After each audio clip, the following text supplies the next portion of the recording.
just then. What I gotta do to show these girls that I own them. Some call me Nicki, I'm some call me Diamonds.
，Hello，我今天刚从苹果 A13直营店回来。我们今天在第一时间拿到了 iPhone 14 Pro Max， 这次我还是买金色的，就让我们来开箱吧。我们看到 iPhone 14 Pro Max 采用的是白色的纸盒子，苹果在包装上，奇数的机器通常是黑色盒子，而偶数的机器像14 Pro Max 就是白色的盒子。奇数的时候 ，Apple 会展现的是手机的机背，偶数的机型，苹果会展现的是正面的样式。我们可以看到这次 iPhone 14 Pro Max 直接展示了最新的动态岛，金色的 Apple logo 和 iPhone 字样非常的好看。我们开撕。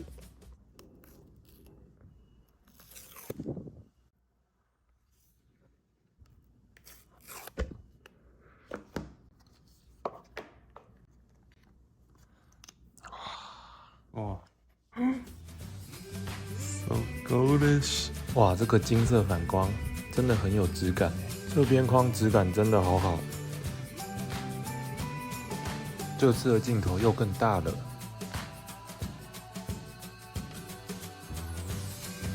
旁边荧幕这个纸膜上面有标示电源键、大小声，墨水真的非常淡。刘海这次变成了惊叹号。我们开机。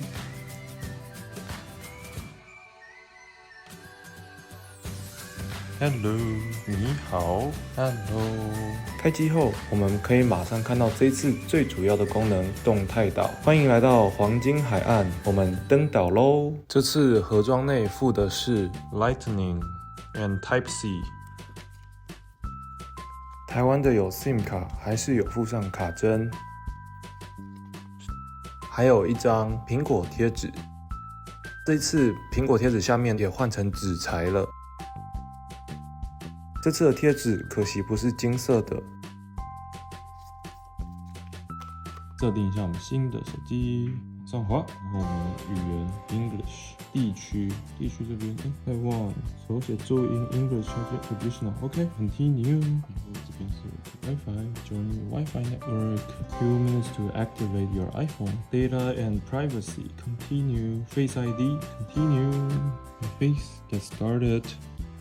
哦，现在就动态岛跑出来，就是这样子，整个就变跳出来。哦，那里，看我的 Face ID 会被偷走。Set up later。OK， 动态岛就是这样，上面会跳一个方块。哦 ，Next，Continue。哦 ，Create passcode。OK。Don't transfer any data。Apple ID。Verification code。Terms and condition。Agree。iPhone 因为它镜头更凸了，以往的一个问题就是。这样会有这个声音。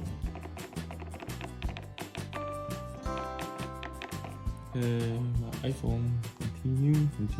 现在进入 Dark Mode， 然后这边说 Set up Cellular。这次因为美国都是用 eSIM， 台湾还是可以插 SIM 卡。如果已经使用 eSIM 的话，可以直接在这边设定 Set up Later。这个是我的 Apple Cash 美国的账号，所以我现在有 Apple Cash。但在台湾我们没办法使用 Apple Cash， 台湾的支付是不支援的，同时台湾的 Apple ID 没办法用 Apple Cash。信用卡这边是我原本的 Apple Pay 的卡。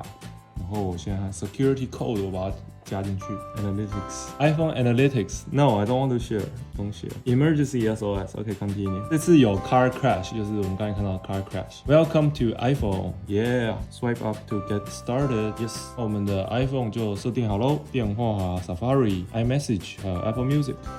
那这边就是我们的 iPhone 设定完成了 Apple Music 打开播放音乐，播 NCS。动态岛上面这边就有动态岛，播放的颜色会依据你的专辑的颜色，这边播放颜色会不一样。打开它，我们点一下是直接跳回这个 app， 长按才会跳出小工具。为什么要长按比较久呢？我觉得这样子的互动比较像是以前 Force Touch， 你要重压。那 iPhone 11以后，因为没有 Force Touch 这个 sensor， 就会变成是按比较久一点，按久一点它就会打开。那你按久一点，它手机就会震动一下，模仿以前 10S Force Touch 的情况下，你重压震动一下的这个互动。但是重压，因为苹果要把手机变得更薄，电池变得更大，就把压力感测器把它取消了，变成是按久一点来实现重压这个功能。因为我们音乐没有在播放，我们要再打开播放，这样子它才会有。经典就是跳回这个 app， 点久一点，调出小工具，简单的去看动态岛的功能。这边简单的来看一下水显功能，这边是预设的 iPhone 原本就是长这样，然后我们把它关起来，因为我刚才有播音乐，所以水显它这边就会有音乐的画面专辑，还有时间，点一下它就会打开，就可以使用。锁屏的时候就按一下，它就会进入水显，显示专辑，然后这样就可以播放。不需要的话 ，iOS 16所有的控制功能都是从下面往上，就是像这样，关起来就是这样。这样就会像一个 iPad 的播放器一样，更强调这个播放器的功能。开往上滑就会看到我们的通知功能。我们现在把我们的 SIM 卡接入我们的新手机，拿出来。这支 SIM 卡的胶圈好像不太一样，SIM 卡放进去，接进去，接好 SIM 卡了。SIM 卡是锁定的，打开 SIM 卡，把它解锁。中华电信预设就是4个0，我们现在就有我们的网络喽。那我现在都是用4G 的网络。中华电信已经有移动网络喽。Hello， 这边有3只 iPhone， 最左边这只是 10S， 2018年的机器，大家可以看得出这2只的差别吗？哪个是 i14， 哪个是 i13？ 哪一个是？一只是 i14， 一只是 i13， 大家可以看得出来吗？应该这样子，大家去猜。看镜头很明显，这边这只是 iPhone 13 Pro Max 金色的。13它金色的呢，有一个功能就是说，我可以看到这样有点金粉这样子。金粉就是13的特色，多了一个镀膜，所以会有点像是金沙金粉这样子的颜色，在这个磨砂玻璃上面。这个金呢，其实是比12还要更金一些，但是还是非常接近。12 Pro Max 它是更白一些，不会有这样金粉的反光。轮到我们的主角，全新的14 Pro Max， 它这边是金粉，这次的金粉呢又更黄了一些。就是完全黄色的这种黄，镜头变得比较突出来一些，比较厚。我们可以看到它的闪光灯有重新的设计，这边的金是比较黄色的金，13 Pro Max 的金还有带一点粉红色的这种同色，非常接近。这个比较白一点，在相机里面好像拍不太出来，真的蛮接近的。这2只真的超像，看不出来。分不出来，我只能从这个地方分出来。对，闪光灯很明显，其他地方好像看不出来。还有镜头大小可以看得出来一点点，但真的很接近，这真的看不出来。接下来我们看按键的部分，12 Pro Max 和13 Pro Max 在台湾版它的电源键位置是很接近的，只有静音键的位置会不太一样。可以看到这次它的电源键是有下移的，天线是差不多的，侧边它是有变比较厚一些。天线的颜色呢，我觉得13 Pro Max 做的比较好，这个天线还是有点偏黄，比较偏金色的颜色，这次比较白，按键是往下移。13 Pro Max 的边框比较金，14 Pro Max 的边框没有那么金，比较偏银，对不对？有。在加工的方面，13 Pro Max 这边的圆角比较圆，最边边这个虽然都是方形，但是这边还是会有一个圆角过渡，一定是需要有一个圆角的，才不会刮伤手。这边我们这样去摸它，看一下14，它没有那么圆，这边呢就会比较圆一点，然后这边比较立面，比较割手一点。做工还是把这边做得非常好，就这边是平的，然后这边是圆角又更细，所以你会觉得它更方块感，更像方块，因为它比较厚一点，但是它这边的圆角比较小，所以你会觉得说，14更利落一些，差别真的非常非常小，但是它在这边圆角的差别，镜头又更厚，这次比较利落一点点。接下来我们来看正面的部分，看一下前面13 Pro Max 呢，我是有给它贴一个保护贴 ，Belkin 的原厂的保护贴贴上来是长这样。最大的特点就是今年这个叫做动态岛，就是 Dynamic Island， 刘海变成一个岛，然后往下移。在看影片的时候呢，会切到一点影片播放，应用程式把一些通知透过软体的方式，在这个岛旁边去做一些显现。外观边框13 Pro Max 真的比较精，然后14 Pro Max 没有那么精，真的比较偏银一些。上面天线都是蛮类似相近的，只有电镀颜色是不太一样。尾巴呢看起来都一样，但是凹凸程度真的不一样。14真的是这里是整个是全平的，就是完全是平的。但这边还有做一个弧度，这里的金属这边是有一个小弧度的。这边看到这个反光是有点 S 型，比这边的这个直筒型的还要更大。好的，那我们就来看背板。背板我看金色，真的很接近，看不太出来。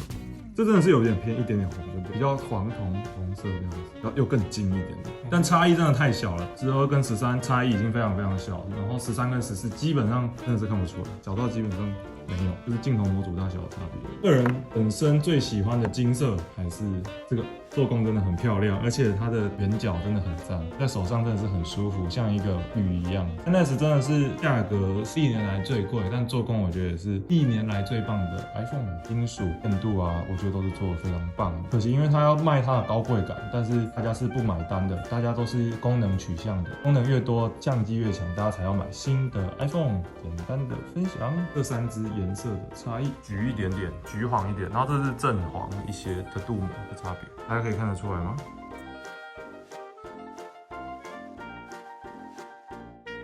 好，那就先这样，拜拜。